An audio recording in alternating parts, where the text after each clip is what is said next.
ایک گلاس کے اندر 250 ملی لیٹر آ جاتا ہے نا، تو 2 گلاس ہوں تو آدھا لیٹر بنتا ہے. 2 گلاس کے ساتھ وضو کر لیتے تھے. اب ہمیں جو فقہ حنفی والوں نے جس طرح کا غسل کا طریقہ بتایا ہے، وہ تو 100 گلاسوں کے ساتھ بھی غسل کرنا ممکن نہیں ہے. انہوں نے تو پتہ نہیں کیا کیا ضربیں تقسیمیں لگائی ہوئی ہیں. اس زمانے میں ممکن تھا. اور وہاں پہ 2 تابعین آتے ہیں، ام المومنین سے کہتے ہیں، ایک تو کہتا ہے میرے تو بال ہی اتنے گھنے ہیں. انہوں نے کہا اللہ کے نبی کے بال تم سے بھی زیادہ گھنے تھے. اور 13 لیٹر ٹوٹل پانی ہوتا تھا برتن میں، جس سے میں اور رسول اللہ دونوں غسل کر لیتے تھے. پہلے نبی علیہ السلام غسل کرتے تھے، ان کے بچے ہوئے پانی سے میں غسل کر لیتی تھی 13 لیٹر سے، یعنی 6.5 لیٹر. یہ میں آج کی کیلکولیشن کر رہا ہوں، وہ مد اور سا آپ کو سمجھانے ذرا مشکل ہو جائیں گے، آج کی کیلکولیشن بتا رہا ہوں. اس نے کہا یہ تو ممکن ہی نہیں ہے. تو اما عائشہ نے پھر ایک برتن میں 6 لیٹر کے قریب پانی لیا، یعنی آپ سمجھ لیں 1.5 لیٹر کی 4 بوتلیں، جو آپ وہ بوتلیں پیتے ہیں. 4 بوتلیں 1.5 لیٹر کی 6 لیٹر بن گیا. اور اس وقت اٹیچ بات اس طرح ہوتا تھا کہ موٹی چادر کے ساتھ. وہ کچھ عرصہ پہلے تک تو رائے ونڈ میں بھی ایسے ہی تھا کہ وہ چادروں کے واش روم بنے ہوتے ہیں، اتنی تعداد میں ان کے لیے پکے واش روم بنانا مشکل ہے. اب سنا ہے میں نے کہ کافی بہتری آ گئی ہے. تو اس وقت گھروں میں اٹیچ باتھ روم اسی طرح ہوتے تھے کہ کپڑے کے ذریعے ڈویژن ہوئی ہوتی تھی. اس میں یہ نہیں ہوتا تھا کہ دوسری طرف جو نہا رہا ہے وہ نظر آئے گا. اما عائشہ نے اس کا وہم نکالنے کے لیے اس کے سامنے وہ بالٹی لے کر گئیں، غسل کیا اور باہر آئے کے بتایا کہ دیکھو یہ اب تو مطلب میں تو ایک سکہ راوی ہوں نا، مجھ پہ تو تمہیں اعتبار ہے نا بیٹا، میں نے اس پانی کے ساتھ غسل کر لیا. تب جا کے اس کا وام نکلا. اب اس میں گستاخی کہاں سے ہو گئی؟ ایک استاد اپنے شاگرد کو سمجھانے کے لیے، اس کا وہم نکالنے کے لیے اگر یہ کام کرتا ہے، وہ جس سامنے غسل کر کے دکھایا، اور جناب یہ اٹیچ بات ہے، میں اندر چلا جاؤں تو اس کو آپ سامنے غسل کرنا کہیں گے؟ سامنے صرف یہ ہے کہ یہاں میں آپ کے سامنے سے بالٹی لے کے آیا، واپسی بھی آپ کو خالی بالٹی دکھا دی کہ دیکھو اس بالٹی کے ساتھ میں نے غسل کر لیا. اس میں کون سی گستاخی ہوگی؟ اور یہ حدیثیں اگر آج پبلک کو پتہ ہوتی نا، تو فقہ حنفی والوں نے جو پاکی پلیدی کے اتنے مشکل مسائل لوگوں کو بتائے ہوئے ہیں نا، یہ حل ہو جاتے ہیں. ان کی تو کئی بالٹیوں سے غسل نہیں اترتا. اس زمانے میں یار ابو داؤد اور ترمذی کھول کے دیکھیں، نبی الاسلام کے مبارک زمانے میں ایک ہی کنواں تھا مدینہ شریف میں، اور امام ابو داؤد کہتے ہیں میں اس کنویں کی زیارت کے لیے پھر خود گیا ہوں. انہوں نے ابو داؤد میں جب یہ حدیث لکھی ہے نا، تو وہ ساتھ واقعہ بھی اپنا ابو داؤد شریف کے اندر نقل کیا ہے، اور کہتے ہیں وہ جس باغ میں کنواں تھا، اس باغ کے مالک سے میں نے ریکویسٹ کی کہ مجھے اس کنویں کو ایک دفعہ دیکھنے دو، میں نے اس کنویں کو ناپنا ہے. وہ کہتے ہیں میں کنویں میں اترا، میری چادر تھی، اس کے ذریعے میں نے اسے ماپا، تو وہ کنواں اپنے ڈایا میٹر کے اعتبار سے، سرکمفرنس کے اعتبار سے، یعنی اس کی جو گلائی تھی ایک کارنر سے دوسرے کارنر تک 6 ہاتھ تھا. یہ شرعی طور پہ ہاتھ 1.5 فٹ کو کہا جاتا ہے، یعنی کتنا بنا؟ 9 فٹ. 9 فٹ. یہ ہماری اکیڈمی جو ہے یہ اس وقت آلموسٹ اس کی چوڑائی جو ہے وہ 20 فٹ ہے، یہاں سے لے کے یہاں تک آدھی اکیڈمی کر لیں. اتنے قطر کا ایک کنواں. ابھی بات ختم نہیں ہوئی. ابو داؤد اور ترمذی کے الفاظ ہیں کہ اس کنویں میں مدینے کے لوگ مرے ہوئے کتوں کو پھینکتے تھے، حیض و نفاس کے جو گندے کپڑے ہیں وہ بھی اس میں پھینکے جاتے تھے، اور اسی کے سائڈ سے اہل مدینہ پانی بھر کے پیتے بھی تھے اور وضو غسل کے لیے بھی استعمال کرتے تھے. اب مجھے بتائیں فقہ حنفی کے تحت تو یہ سارے کا سارا کنویں پلید تھا. کتنا کوئی سمندر جتنا تو نہیں. انہوں نے جو دہ در دہ کی ڈیفینیشن کی ہوئی ہے اس میں تو نہیں آتا.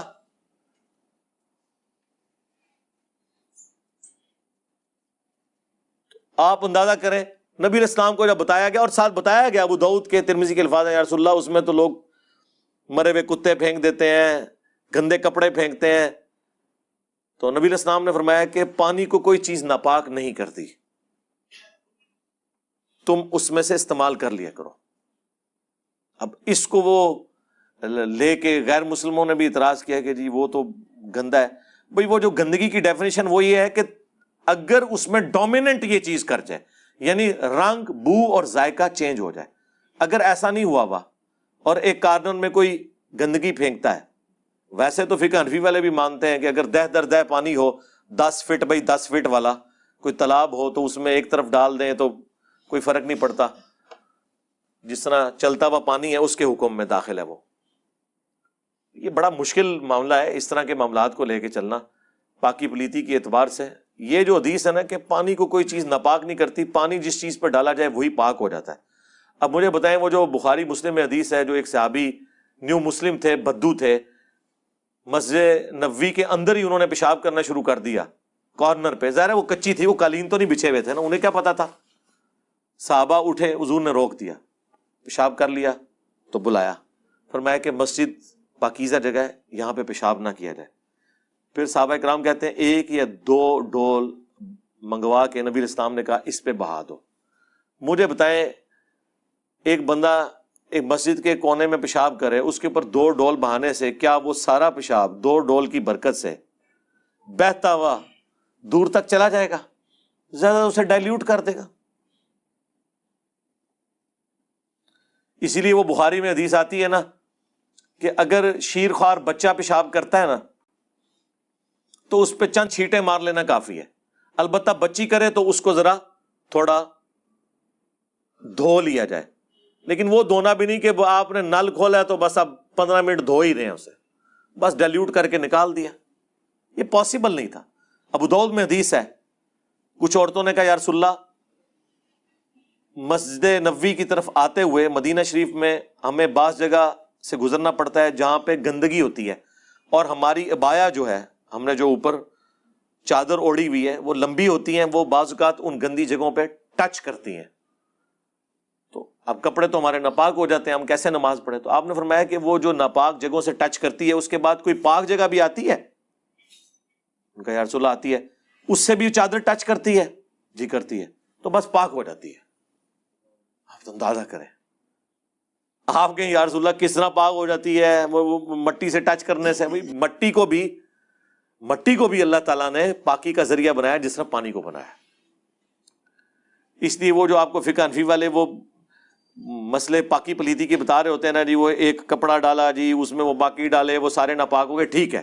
اس کے بعد جب آپ ایک ٹب میں ٹوٹی کھول کے اوور فلو کروا دیتے ہیں پانی کو، وہ پاک ہو جاتا ہے. اسی لیے میں نے کہا تھا جو لوگ افورڈ کر سکتے ہیں نا وہ آٹومیٹک مشینیں ضرور لگوائیں گھر میں، تاکہ عورتوں کی سب سے زیادہ جو انرجی ویسٹ ہوتی ہے نا وہ کپڑے دھونے میں ہوتی ہے.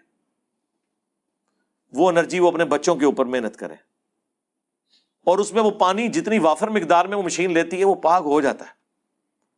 ہم جواد نقوی صاحب کو ملنے گئے نا جب، عروۃ الوثقی جو ان کا مدرسہ ہے لاہور میں، تو وہاں پہ میں نے بچوں کے دھونے کے لیے کپڑوں کے پورا انہوں نے پلانٹ لگایا ہوا تھا، دھوبی رکھے ہوئے تھے، وہ مشینیں خود آٹومیٹیکلی دھوتی تھیں. اس کے بعد استری والا، بچوں کو نہیں دھونے پڑتے تھے. تو کہنے لگے کہ میں جب خود مدرسے میں پڑھتا تھا ہماری سب سے مشکل ایکٹیویٹی کپڑے دھونا ہوتی تھی. آپ مدرسے میں بچوں کو دیکھیں، سردیوں میں بھی چھوٹے چھوٹے بچے بیٹھ کے اپنے وہ کپڑے دھو رہے ہوتے ہیں ٹھنڈے پانی کے ساتھ. آپ ذرا اپنے بچوں کو وہاں رکھ کے دیکھیں. تو نقوی صاحب کہتے ہیں میں نے اسی وقت ارادہ کیا تھا کہ اگر میں نے مدرسہ بنایا نا بچوں کو ان چیزوں سے آزاد کروں گا. بھینسیں انہوں نے اپنی علیحدہ رکھی ہوئی ہیں دودھ پتی پلانے کے لیے بچوں کو، ہاں جی، کپڑے دھونے کے لیے سسٹم علیحدہ، سب کچھ. بچوں کو کچھ نہیں کرنا پڑتا، نہ کپڑے دھونے پڑتے ہیں نہ اور کوئی، ہر چیز کا ان کا اہتمام کیا ہوا ہے. تو یہ پاکی پلیتی کے جو اتنی تفصیل کے ساتھ آپ کو وہ باریکیاں بتا رہے ہوتے ہیں نا، بس اپنے درجے تک آپ کوشش کریں. اس کے بعد زیادہ وہم میں پڑنے کی ضرورت نہیں ہے. کئی لوگ آدھا آدھا گھنٹہ غسل ہی کرتے رہتے ہیں، ہاں جی، آدھا آدھا گھنٹہ وضو ہی کرتے رہتے ہیں. آپ بخاری مسلم اٹھا کے دیکھیں، نبی علیہ السلام نے اعضائے وضو دھونے کے لیے ایک ایک دفعہ بھی پانی لیا. صحابہ کرام نے جو وضو کر کے دکھایا ہے نا تابعین کو، ایک دفعہ پانی، 3 دفعہ افضل ہے، 1 دفعہ 2 دفعہ 3 دفعہ ہر طریقے سے ثابت ہے. قرآن میں تو نہیں لکھا ہوا 3 دفعہ، قرآن میں جو وضو کا طریقہ آیا ہے اس میں تو آیا آپ نے چہرہ دھونا ہے، دونوں ہاتھ کونیوں سمیت دھونے ہیں، سر کا مسا کرنا ہے اور اس کے بعد پاؤں مسا بھی کر سکتے ہیں, دھو بھی سکتے ہیں, ایک الگ سے ٹاپک ہے, میری ویڈیوز ریکارڈڈ ہیں, آج میں اس طرف نہیں جاتا. تو اس میں تو جسٹ دھونے کا ذکر ہے. نبی علیہ السلام پانی لیا ایک دفعہ, چہرے پہ ڈالا, دیٹس آل. حالانکہ آپ کی داڑھی بھی گھنی. ابھی جو فقہ حنفی والے بتاتے ہیں کہ نہیں یہاں سے شروع ہو کے وہاں تک جائے, وہ تو آدھی بالٹی صرف داڑھی کے لیے چاہیے. اور میں نے لوگوں کو دیکھا ہے وضو کرتے ہوئے 15-20 دفعہ, تو صرف وہ داڑھی اس کو گیلا کرنے کے لیے. نہیں بھئی, ایک بار لیا, سر کے بال جہاں سے سٹارٹ ہوتے ہیں عموماً اگر کوئی گنجا ہے تو وہ تو اس کے تو سٹارٹ ہی نہیں بیچارے گے, اور وہ یہاں تک نہیں اس کا یعنی جہاں سے ماتھے کے بال جمتے ہیں یہاں سے لے کے تھوڑی کے نیچے تک, ایک کان کی لو سے لے کر دوسرے کان کی لو تک, ایک دفعہ بس یوں کر کے داڑھی کا خلال کر لیا, دیٹس آل. ایک دفعہ ہی پانی لے کے یوں کر لیا اور اس کو یوں کر لیا. ہاں انگوٹھی وغیرہ یا گھڑی ہے اس کو آپ ہلا لیں اس کے نیچے سے. تو کہاں عرب ملکوں میں یار یہ پاسبل تھا؟ جب مقدار آ گئی ہے, یہ پانی کے اعتبار سے اتنا بڑا انہوں نے ہنگامہ کھڑا کیا ہوا ہے. تو اس حدیث کی طرف آ جائیں ابو داؤد اور ترمذی کی, جس میں امام ابو داؤد نے باقاعدہ اپنا وہم نکالا ہے اور اس کنویں کی چوڑائی ماپی ہے, اس کا ڈائیمیٹر ماپا ہے 9 فٹ آج کے اعتبار سے. 3 میٹر بھی پورا نہیں بنتا, اور اس سے سب بھر رہے ہیں, اور اس میں گندگی بھی ڈالی جا رہی ہے. آسمان سے جو پانی بارش کی شکل میں برستا ہے, گلیوں میں کیچڑ بن جاتا ہے, وہ کیچڑ کپڑوں پہ لگ جائے, لوگ کہتے ہیں اب نماز نہیں ہو رہی, اسے دھونا ہے. جب تک آپ کو یہ یقین نہ ہو کہ یہ کیچڑ ناپاک ہے, وہ کیچڑ پاک ہے. پاک ہونے کا یقین نہیں کرنا, ناپاک ہونے کا یقین ہو. تو اللہ نے اتنی آسانی دی ہے, تو آپ مجھے بتائیں روڈ کے اوپر جو کیچڑ ہے یہ آپ کو کیسے یقین آئے گا اس اعتبار سے کہ یہ ناپاک ہے؟ کوئی دعویٰ کر سکتا ہے؟ اس نے اپنے سامنے اس کے اندر کوئی نجس چیز گرتے ہوئے دیکھی ہے؟ نہیں. تو پاک ہے. روڈز پہ کھڑا ہوا پانی پاک ہے. ایون گٹر بھی ابل رہا ہے, تیز بارش ہو رہی ہے, بارش کا پانی اس گٹر کے پانی سے بہت زیادہ ہے, اوورآل وہ پانی کو صاف کر دے گا. اگر آپ یہ کریں گے تو دریاؤں میں بھی سارے گٹر کے پانی جاتا ہے, پھر تو دریا بھی ناپاک ہو گئے. کیا کریں گے آپ؟ دریا اگر ناپاک ہے پھر تو دنیا میں کوئی جگہ پاک ہو ہی نہیں سکتی. بہتا پانی ہے لیکن اس میں گٹر کا پانی بھی شامل ہوا ہے.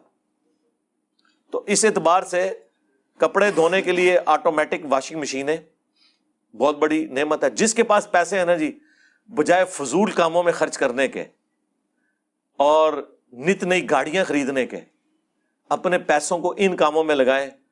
آٹومیٹک واشنگ مشین, میں کسی کمپنی کا نام نہیں لیتا کہ کسی کی مشہوری کروں, جو بھی آپ کو, میں نے ویسے اب تک خود نہیں لگوائی ہوئی. انشاءاللہ میں اللہ تعالیٰ سے توفیق مانگ رہا ہوں, ٹھیک ہے, تو میں نے لگوانی ہے, ٹھیک ہے. وہ لیکن میری بیوی ہمیشہ آڑے آتی ہے فضول خرچی ہے. میں نے کہا نہیں یہ ضرورت ہے بھائی. تو وہ جب میں قائل کرنے میں کامیاب ہو گیا. اور دوسری چیز یہ ہے کہ آپ گھر میں اپنا بور کروائیں اگر زمین میں پانی موجود ہے, تاکہ پوری زندگی کے لیے اس مصیبت سے آزاد ہو جائے کہ جب پانی آتا ہے تو بجلی نہیں ہوتی, جب بجلی آتی ہے تو پانی نہیں ہوتا سرکاری. اپنا بور ہو تو رات کے وقت بھی آپ ٹینکی بھر سکتے ہیں اپنی. اور تیسری چیز وہ ہے کہ اپنے گھر میں سولر کا پورا سیٹ اپ لگوائیں تاکہ بجلی بھی آپ کی اپنی ہو, اس عذاب سے جان چھوٹ جائے. ایک دفعہ خرچہ کر کے 25 سال کے لیے بے فکر ہو جائیں. 2 سے 3 سال میں آپ کا وہ سارا خرچہ بھی واپس ہو جائے گا. وہ انشاءاللہ تعالی اس کے اوپر تو ایگری کروا لیا انشاءاللہ. 1-2 دن میں ایک 5 kVA کا سسٹم لگوا رہا ہوں گھر میں انشاءاللہ. پھر میں ایک پبلک سیشن پورا سولر کے اوپر بھی ریکارڈ کرواؤں گا انشاءاللہ, اور لوگوں کو قائل کروں گا کہ یہ اس وقت اس نیشن کے ساتھ نیکی ہے کہ جو لوگ افورڈ کر سکتے ہیں وہ اپنا سولر سیٹ اپ لگائیں تاکہ وہ بجلی باقی غریب لوگوں کے لیے اویلیبل ہو. حکومت وقت کو یونٹ 35 روپے کا پڑتا ہے, جو آپ کو وہ 14 روپے 15 روپے دیتے ہیں, آپ بڑھا کے انہوں نے 24 تک کر دیا ہے. ابھی بھی 10 روپے حکومت کو اپنے ڈالنے پڑتے ہیں, کیونکہ ہم لوگوں نے ڈیم تو ٹائم پہ نہیں بنائے نا, تو ہم تو تیل سے بجلی بناتے ہیں زیادہ تر, 80% تو ہماری اس سے ہے, وہ تو مہنگی پڑتی ہے. اس میں آپ سمجھ لیں سبسڈی 10 روپے گورنمنٹ ڈال رہی ہے. تو اب ایک امیر آدمی کا تو کام نہیں کہ وہ سبسڈی والی بجلی لے, صدقہ خیرات والی, ٹیکسوں والی بجلی. اس کو چاہیے وہ اپنا سیٹ اپ لگائے. ایٹ لیسٹ جو ڈیفینس میں رہ رہے ہیں, بیریئر ٹاؤن میں رہ رہے ہیں, سٹی ہاؤسنگ میں رہ رہے ہیں, جنہوں نے کروڑوں روپے لگایا, یار ایک 5 KVA کا سسٹم آج کی ڈیٹ میں 17 جولائی 2022 آلموسٹ 10 لاکھ روپے کا لگ جاتا ہے. سفیشینٹ ہے. تو جہاں اتنے خرچے کیے ہیں, یہ 10 لاکھ کا خرچہ کر کے, اور یار اسلام آباد میں تو 5-5 لاکھ کے بور ہو رہے ہیں. 1-1 کروڑ کی لوگوں نے گاڑیاں رکھی ہیں, 10 لاکھ روپے گھر کے اوپر لگا کے ہمیشہ کے لیے بے فکر ہو جائیں. تو یہ وہ نیکیاں جو آپ کر سکتے ہیں پوری نیشن کے ساتھ. پھر وہ بجلی باقی لوگوں کے لیے اویلیبل ہوگی, بلکہ آپ کی سرپلس بجلی وابڈا آپ سے خریدے گی, آئسکو والے خریدیں گے, گورنمنٹ خریدے گی, وہ باقی لوگوں کے لیے استعمال ہوگی. جو آپ کنٹریبیوٹ کر سکتے ہیں اس حوالے سے کریں. میں یہ ایک ضمناً کبھی کیفیت طاری ہوتی ہے تو میں اس پہ بول دیتا ہوں. یہاں پہ کیفیت طاری ہوئی تھی تو میں نے تفصیلی بول دیا.